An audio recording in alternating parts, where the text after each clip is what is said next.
And you're welcome back. Now, Vice President Dr. Mahmoud Bawumia is asking public universities to put their internally generated funds to proper use to support government effort at improving infrastructure, highlighting the University of Professional Studies. As an example, Dr. Bawumia said the implementation of the free senior high school program has now put a strain on government financing, and schools would have to put in more than ever before on their own to sustain their school. He was speaking at the investiture of Dr. Kofi Kodua Sapong as the new Chancellor of UPSA. The senior high school program has in part led to an increase in the number of students in the country's senior high schools. According to the Vice President, the program has enabled all to now access education at the secondary school level. 5 years ago, government rolled out a bold flagship program, the Free Senior High School Policy. This program was to pave the way for junior high school graduates who otherwise would not have had the opportunity to further their education to be able to do so with their more privileged peers. Today, senior high schools are graduating twice the number of students they used to, if not more. Enrollment in senior high schools increased from 881,600 at the end of 2016 to the current level of 1,202,255 in 2021. This represents the biggest increase in secondary level enrollment in our recent history. And what is more remarkable and encouraging is that now we are having more parity between males and females at the senior high school.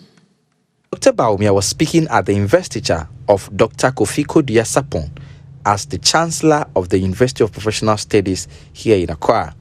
The Vice President of the Republic, Dr. Bawumia, said tertiary schools need to contribute to education by using internally generated funds and applauded the UPSA for their effort in supporting government in that direction. Mr. Chairman, I must take this opportunity to commend the leadership of the UPSA for the immense contribution to education in Ghana. Government is grateful that the UPSA continues to lead the way in a constructive use of internally generated funds to benefit the university community and our country, Ghana. The infrastructural development underway at UPSA is an illustration of how tertiary institutions can mobilize to absorb incoming students. Dr. KK Sapong has distinguished himself in all aspects of life and also has an extensive background in executive management with over 30 years of experience. He succeeded His Royal Majesty Drolo Boso Adamte I as the second Chancellor of the UPSA. The Governing Council of the University appointed Mr. Sapong, who is currently the CEO of the Ghana National Petroleum Corporation, as the school's new Chancellor beginning this year to fill the role in accordance with Section 14 of the UPSA Act 850. The new Chancellor pledged to dispense his duty to the best of his ability.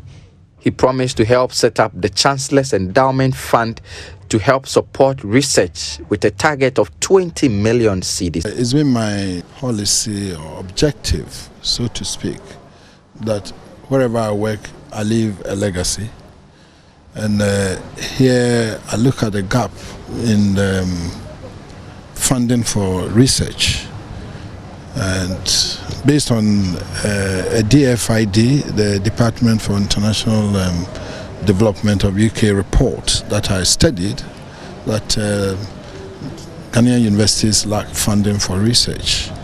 I thought that maybe that would be something I can leave as a lasting legacy for the university as I come in as Chancellor. At least for the five years that I have, it should be possible for me to help put in place this fund from which the interest earned on the base investment will be used by the university to conduct research that they find or they deem necessary. I'm going to work with the council to work out the modalities, and then when that is done, we set out to raise the funds. Obviously, I'll make a contribution myself, which I keep to myself for now, and see how the others will come in. Over 5 years, we want this fund to grow to a base amount of about 20 million cedis, and interest on it.